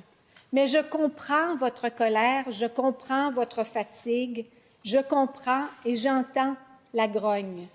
Mais nous devons poursuivre le dialogue, nous devons parler ouvertement parce que notre but est le même. Nous voulons soutenir les gens. On partage le même cheval de bataille, la dignité et le mieux-être des Québécois les plus vulnérables. D'autre part, du point de vue de notre identité, mon comté a une identité forte et un passé riche de diverses cultures. Vous le savez, nous avons, et dans mon comté, j'ai le privilège d'avoir des communautés atikamekw. Nous avons un patrimoine forestier, de plein air, de chasse, de pêche, en plus d'un patrimoine industriel. Cette identité, ces différences et ces richesses culturelles, il est essentiel de les valoriser, de les transmettre aux générations futures, de les associer au développement durable. Le discours du premier ministre rappelle que ça doit devenir un défi collectif, de faire découvrir notre culture à nos jeunes et à nos nouveaux arrivants. Pour cela, nous devons, entre autres, ensemble, tous les intervenants, nous engager à travailler en harmonie afin que nos villes et nos villages qui reposent sur une économie forestière puissent continuer à être prospères et à être prospères, mais en respect aussi des premiers peuples et de l'environnement, afin que chaque citoyen y trouve sa place et sente qu'il participe à la construction d'un Québec prospère et fier. Le premier ministre a indiqué que pour réussir de grands chantiers, on ne va pas pouvoir réaliser cela rapidement si on continue à jouer dans le système actuel. Qu'est-ce que ça veut dire? Eh bien, ça veut dire que nous devons améliorer l'efficacité de l'appareil public, alléger les processus, tout en maintenant nos normes élevées. Pour ma part, dans la Violette Saint-Maurice, je m'engage à continuer de faire entendre la voix des divers entrepreneurs de ma région, entre autres sur les délais qui ralentissent vos projets, à veiller à ce que les citoyens et citoyennes soient le moins possible embourbés par la bureaucratie et qu'ils bénéficient d'un service public agile, transparent et proche de vos réalités. Chers collègues, chers citoyens et citoyennes de la Violette Saint-Maurice, je vous lance un appel. Le moment est à l'engagement, le moment est à la collaboration. Parce que nos défis sont grands, développer, moderniser, tout en préservant nos valeurs, créer des emplois, tout en respectant nos engagements en matière environnementale, offrir des services efficaces, tout en restant proche des réalités régionales. C'est très important. Je suis convaincue que notre région peut devenir un modèle de développement durable, un modèle d'innovation régionale, un modèle de communauté forte. Et je m'engage, comme députée de la Violette Saint-Maurice, à continuer de porter cette vision au sein du gouvernement, à faire entendre vos voix dans les instances où se prennent les décisions et à œuvrer avec et pour vous. En ce sens, le premier ministre a fait la demande à la présidente du Conseil du Trésor et il est impératif de rendre l'État plus efficace. C'est aussi ce à quoi le ministre délégué à l'économie, aux petites et aux moyennes entreprises travaille. Alléger les règlements et faciliter la vie de nos entrepreneurs.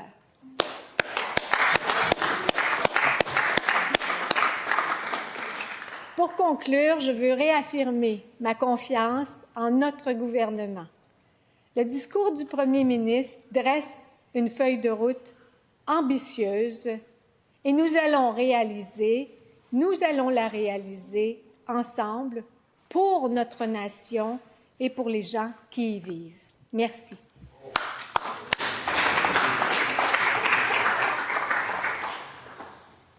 Merci, Madame la députée de la Violette Saint-Maurice. Au tour maintenant du député de Gaspé. Merci, Monsieur le Président. Mesdames et Messieurs les députés, c'est avec une grande fierté que je prends la parole aujourd'hui dans le cadre du débat qui suit le discours d'ouverture du Premier ministre, prononcé ici même en cette chambre le 30 septembre dernier. Je tiens d'abord à saluer le travail de tous mes collègues députés, du gouvernement comme de l'opposition, ainsi que celui du personnel de l'Assemblée nationale. Je veux aussi souligner le dévouement de toutes celles et ceux qui, au sein de la fonction publique, traduisent chaque jour nos décisions en actions concrètes au service des Québécois. Je m'adresse enfin aux citoyens et citoyennes du comté de Gaspé et plus largement à l'ensemble des Québécois, car c'est pour vous et avec vous que nous travaillons. Votre confiance nous oblige. Et c'est dans cet esprit que je prends la parole aujourd'hui, Monsieur le Président. Le Premier ministre a présenté dans son discours 4 grandes priorités. L'économie et le portefeuille des Québécois, l'efficacité, la sécurité et l'identité. Ces 4 axes tracent une feuille de route claire. Bâtir un Québec plus prospère, plus agile, plus sécuritaire et plus fier. Permettez-moi de revenir sur chacune de ces priorités à la lumière des avancées réalisées et des défis qui nous attendent. Depuis l'arrivée au pouvoir de la coalition Avenir Québec, de nombreuses avancées économiques ont été réalisées. Pensons d'abord à la baisse d'impôts d'1 point de pourcentage sur les 2 premiers paliers d'imposition. Une mesure concrète qui met plus d'argent dans les poches des Québécois. C'est un geste tangible, particulièrement bienvenu dans un contexte où l'inflation et la hausse du coût de la vie exercent une pression sur nos familles. Notre gouvernement a aussi continué de soutenir nos entreprises, qui sont le moteur de notre prospérité. Aujourd'hui, 92 % des investissements publics dans les entreprises de chez nous sont destinés aux PME.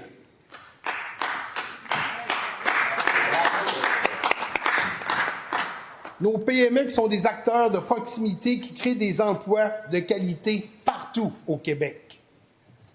Le résultat, c'est une croissance économique par habitant la plus élevée au Québec que dans tout le reste du Canada.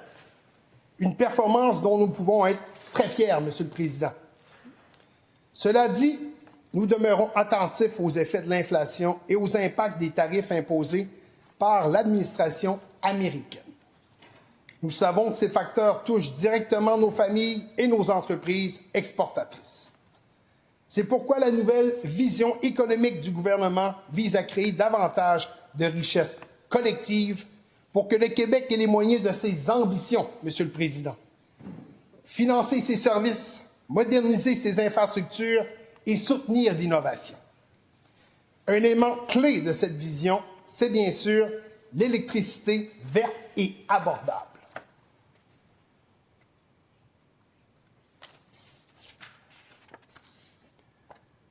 Un élément, à cet égard, je tiens à saluer l'annonce historique du partenariat avec la nation Mi'kmaq pour la construction d'un parc éolien de 6 000 mégawatts.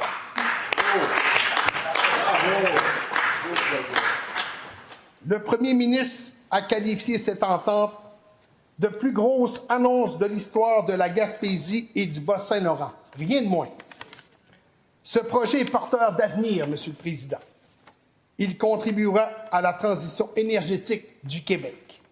Il créera des emplois de qualité dans les régions. Et il favorisera la participation active des Premières Nations dans nos grands projets collectifs. Chez nous, en Gaspésie, cette orientation résonne fortement.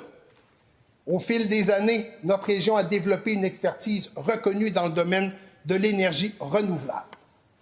Des travailleurs qualifiés, des entrepreneurs régionaux et des établissements d'enseignement ont contribué à bâtir cette filière d'avenir, dont nous sommes fiers, Monsieur le Président.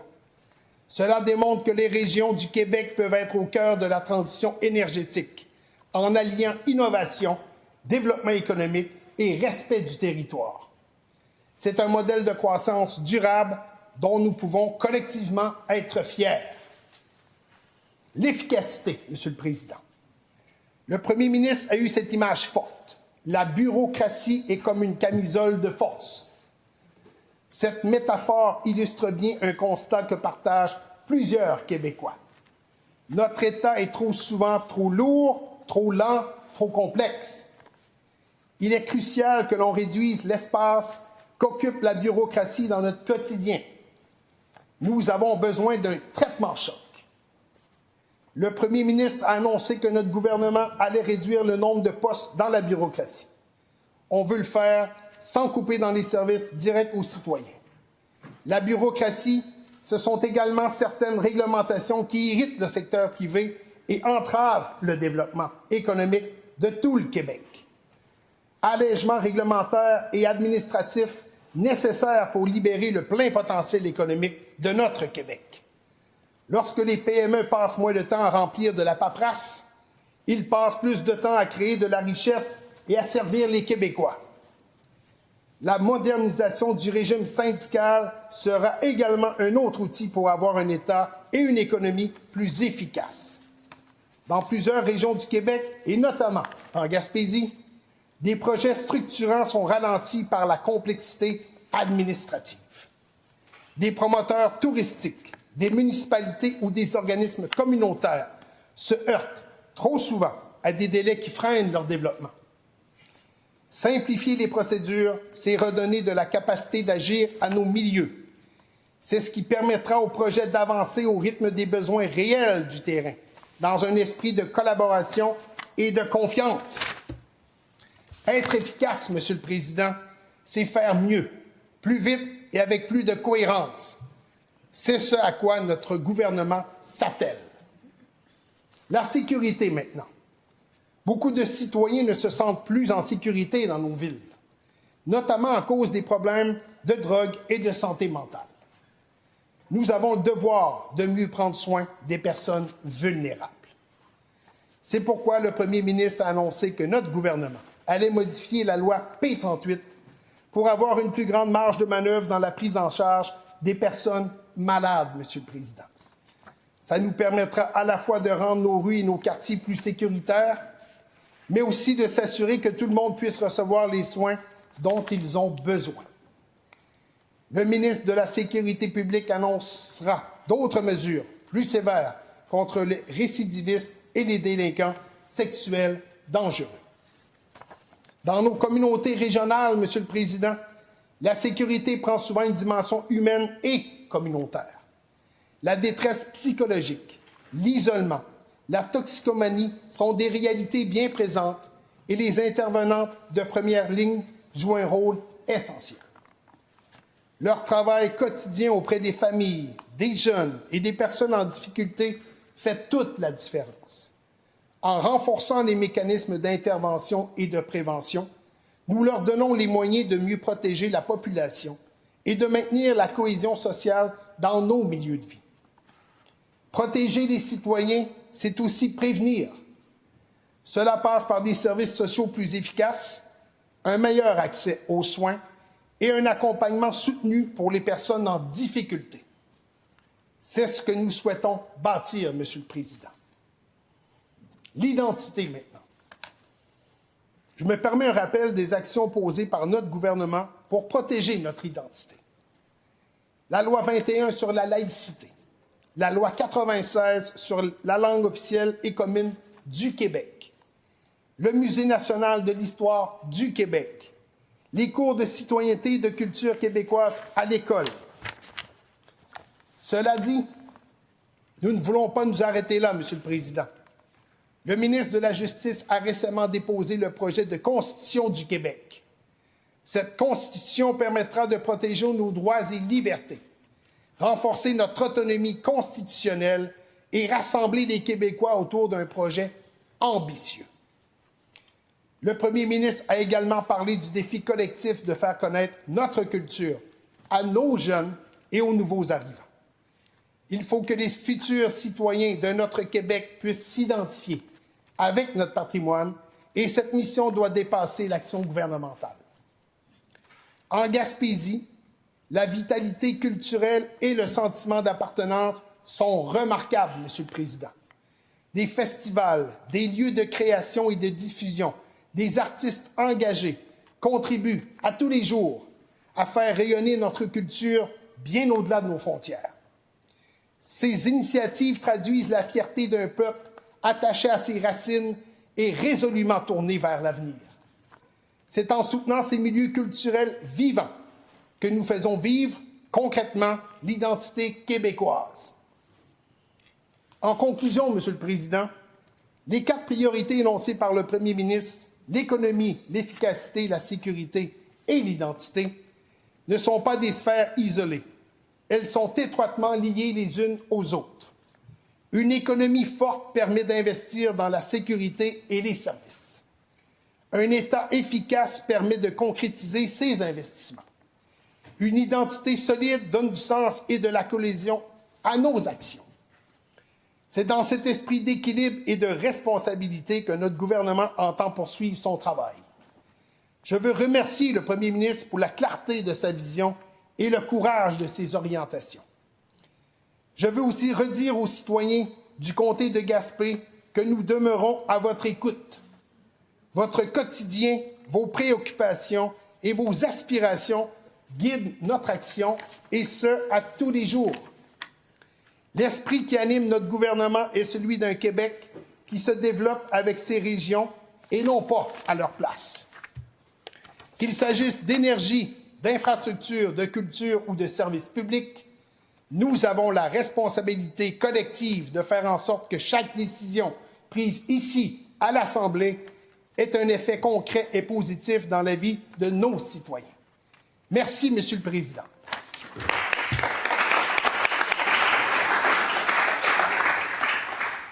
Merci, Monsieur le député de Gaspé. Et la parole revient maintenant au leader adjoint du gouvernement et néanmoins député de Chapleau. Merci beaucoup, Monsieur le Président. Vous avez toujours la bonne formule en ces occasions et donc je vous salue. Je salue également les collègues de l'opposition, les collègues de la banquette gouvernementale. Très heureux de pouvoir prendre la parole dans le cadre du débat sur le discours d'ouverture de notre premier ministre. En cette dernière année de mandat, vous savez, Monsieur le Président, mon engagement, je le dois d'abord et avant tout à mes concitoyens de ma circonscription de Chapleau, qui m'ont confié le mandat de porter leur voix ici à Québec. Je veux d'abord les remercier de cette confiance qu'ils m'ont renouvelée à 2 occasions. C'est pour eux que je travaille chaque jour, vous savez, Monsieur le Président. Nous vivons aujourd'hui une époque de grands défis économiques, sociaux, identitaires. Le monde change rapidement et le Québec, Monsieur le Président, n'y échappe pas, vous en êtes bien conscient. Et face à ces bouleversements, il pourrait être facile de céder aux sentiments moroses ambiants. Mais ce n'est pas dans l'ADN des Québécois, ce n'est pas dans l'ADN du Québec, ce n'est pas dans l'ADN de ce gouvernement, c'est certainement pas dans l'ADN de votre humble serviteur qui vous parle en ce moment. Nous avons toujours su rebondir, toujours su relever les défis, toujours su transformer les épreuves en occasion de progrès. C'est donc cet esprit de résilience, Monsieur le Président, de fierté, d'ambition que j'aimerais partager avec vous et avec les collègues aujourd'hui. Et c'est d'ailleurs cet esprit-là qui transpire de notre discours d'ouverture du premier ministre. Et donc, permettez-moi d'abord de commencer par ce qui me touche directement dans mes fonctions d'adjoint gouvernemental au ministre de la Justice, et donc la justice elle-même. La justice, ce n'est pas juste un concept abstrait, Monsieur le Président, qui est réservé aux juristes ou aux juges. Non. La justice, c'est ce qui protège nos familles, c'est ce qui donne aux victimes une voix, c'est ce qui assure aux citoyens que la loi est la même pour tous. C'est aussi ce qui garantit nos droits et nos libertés fondamentales. Dans une société qui se veut libre, démocratique et respectueuse. Mais il faut quand même être lucide, Monsieur le Président. Notre système judiciaire a fait face à des défis qui étaient importants. Et trop souvent, les citoyens se sont dit en fait que la justice était loin d'eux, inaccessible, presque étrangère. Mais notre gouvernement et le ministre de la Justice ont refusé cette fatalité. Nous avons entrepris, comme vous le savez, de nombreuses réformes du système de la justice et un travail de fond pour moderniser cette fameuse justice au Québec, si importante pour nous tous. Et donc, au niveau de l'accessibilité, nous investissons dans la modernisation des palais de justice. Nous numérisons les procédures, nous simplifions les démarches pour que chaque citoyen puisse faire valoir ses droits sans se perdre dans un labyrinthe administratif. Au niveau de la protection des victimes, Monsieur le Président, vous savez le travail qui a été fait sur ce dossier très important. Nous avons mis en place de nouveaux mécanismes d'accompagnement, en particulier pour les victimes de violences sexuelles et conjugales. Nous voulons qu'elles se sentent entendues, protégées et respectées. Nous avons également les tribunaux spécialisés, Monsieur le Président. C'est une grande réussite du ministre de la Justice et qui change le quotidien des victimes au Québec. Au niveau de la sécurité publique, on le sait que c'est un point très important pour le gouvernement et qui a été mentionné dans le débat sur le discours d'ouverture. On vient renforcer les mesures pour lutter contre la criminalité organisée, les gangs de rue, les cyberfraudes. Nous attaquons aussi à la prolifération des drogues dures qui détruisent des vies et fragilisent nos communautés. Nous voulons mettre en place, évidemment, un meilleur encadrement pour les délinquants sexuels dangereux. La société doit se doter et se donner les moyens de protéger ses enfants, ses femmes, ses aînés, ces personnes vulnérables. Puis la justice, Monsieur le Président, on le disait d'entrée de jeu, c'est pas juste un tribunal, c'est la confiance que chaque citoyen doit avoir envers ses institutions. C'est la certitude que la loi va être appliquée avec équité et avec rigueur. Et je vous le dis avec conviction, Monsieur le Président, tant que j'aurai l'honneur de servir comme adjoint gouvernemental au ministre de la Justice, je vais mettre toute mon énergie pour que cette justice soit plus proche des gens, plus humaine et certainement plus efficace, avec la même ambition que le ministre de la Justice a pour le système. Et donc, permettez-moi de vous parler de mon rôle de leader adjoint du gouvernement. Vous aviez d'ailleurs commencé avec cette formule, Monsieur le Président, et on n'en parle pas souvent. Et à l'extérieur de ces murs, vous le savez, ce n'est pas un rôle que les gens connaissent énormément ou reconnaissent énormément. Mais ce rôle, même s'il est moins connu du grand public, vous le savez, il est crucial pour le bon fonctionnement de notre démocratie. Puis être leader adjoint, c'est de veiller à ce que l'Assemblée nationale fonctionne rondement, c'est assurer que les débats se déroulent dans le respect, mais aussi dans l'efficacité. C'est coordonner l'agenda parlementaire, Monsieur le Président, pour que les projets de loi qui concernent directement la vie des Québécois puissent avancer.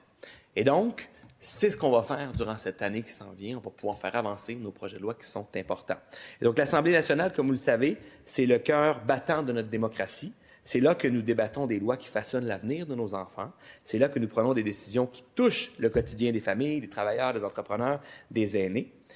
Et notre gouvernement, vous le savez, Monsieur le Président, est pragmatique, pas dogmatique. On travaille à adopter des lois concrètes pour améliorer la vie des Québécois.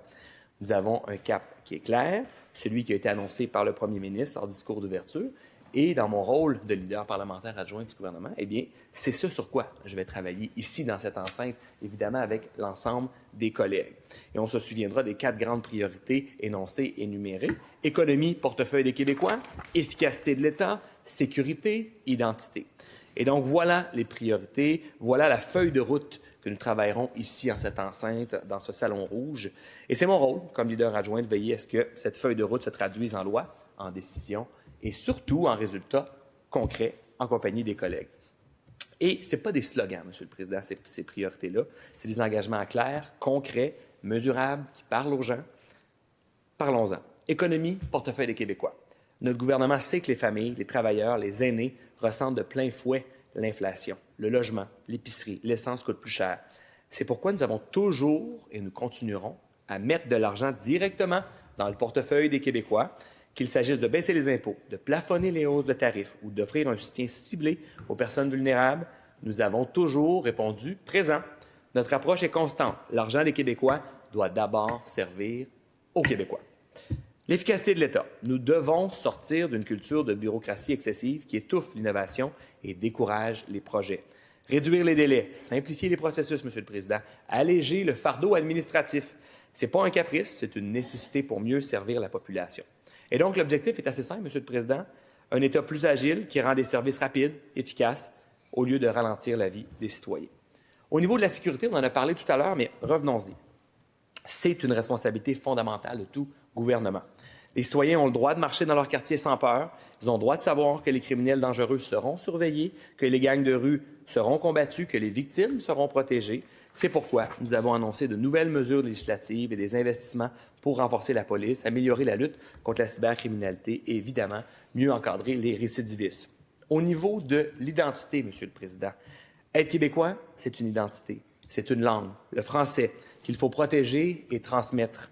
Ce sont des valeurs communes, dont la laïcité, qu'il faut défendre. C'est une culture riche, une culture vivante, qui doit continuer à rayonner malgré la mondialisation numérique.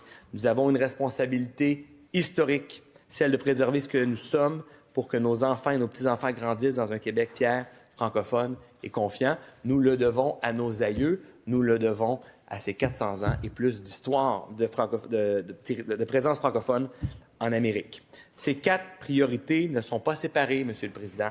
Elles se tiennent ensemble. Car une économie forte permet d'investir dans les services, un État efficace renforce la confiance, une société sécuritaire assure la paix sociale et une identité affirmée nourrit la fierté collective. Et j'ajouterais même que la Constitution qui a été proposée par le ministre de la Justice vient affirmer cette identité. Elle est essentielle dans le contexte actuel. Et donc, voilà ce qui guide et ce qui va guider, Monsieur le Président, nos actions au quotidien. Et évidemment, Monsieur le Président, j'avais commencé avec ça et je vais terminer avec cela. Si je suis en politique, c'est d'abord pour défendre les gens de chez nous, pour défendre ma région. Je viens d'Outaouais, je vis à Gatineau, je représente fièrement la circonscription de Chapleau. Je peux vous dire une chose. Trop longtemps, notre région a été négligée sous les libéraux et les péquistes. Nous sommes la 4e plus grande ville du Québec, mais trop souvent laissée par le passé de côté dans les décisions gouvernementales. Et avec la CAQ, on a changé les choses. Avec la CAQ, l'Outaouais est entendu. En santé, nous investissons pour moderniser nos infrastructures. Nos hôpitaux doivent offrir des services comparables à ceux des autres régions. C'est ce sur quoi nous travaillons. Nous offrons d'ailleurs un nouvel hôpital. En éducation, on construit des nouvelles écoles. On rénove celles qui en ont besoin. Nous investissons dans le personnel enseignant. Nos enfants ont droit à des milieux d'apprentissage modernes et stimulants. J'aurai d'ailleurs l'occasion d'aller faire une annonce en ce sens dans une de mes écoles très, très bientôt, au courant de la semaine prochaine. En transport, on travaille à améliorer la mobilité et on travaille surtout aussi à nous assurer que notre autoroute 50 soit sécuritaire et soit à 4 voies. En économie, évidemment, on soutient nos PME. On encourage l'innovation. Nous misons sur la proximité avec Ottawa pour renforcer évidemment notre attractivité tout en affirmant notre identité québécoise. Et donc, en terminant, je vous fais une promesse claire, Monsieur le Président, je ne cesserai jamais de défendre l'Outaouais à Québec. Je ne cesserai jamais de rappeler à nos collègues, que notre région mérite des services évidemment équitables, des investissements justes, une attention constante, et j'y travaille au quotidien. Merci beaucoup.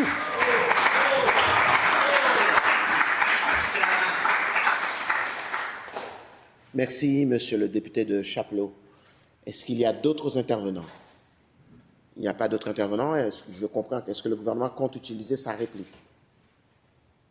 Non, Monsieur le Président.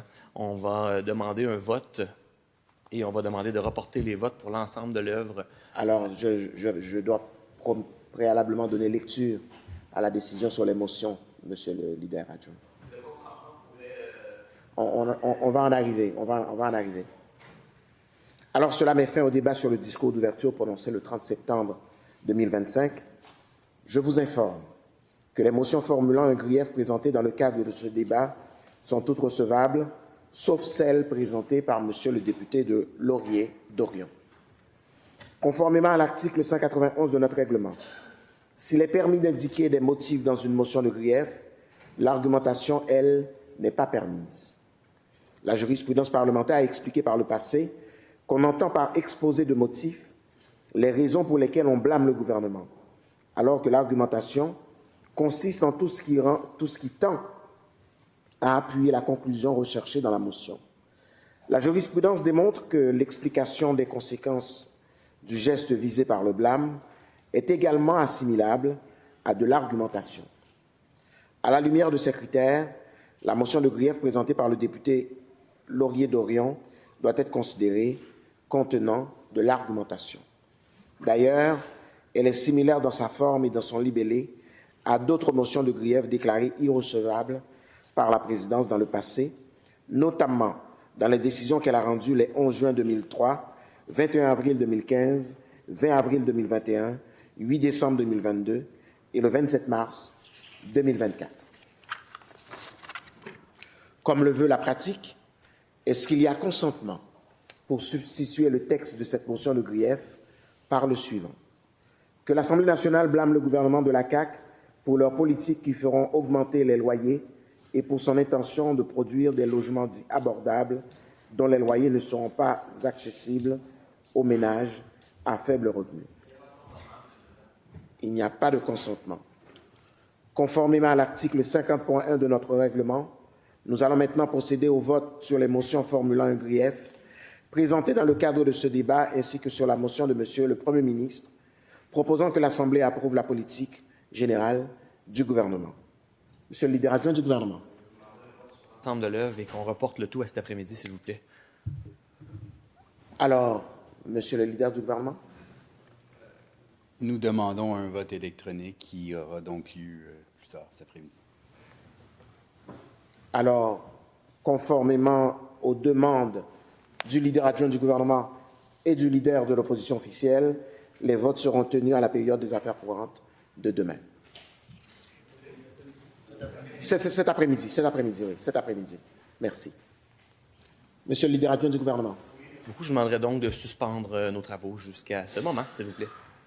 Alors, afin de permettre la tenue des affaires courantes cet après-midi, Les travaux sont suspendus jusqu'à 13h40.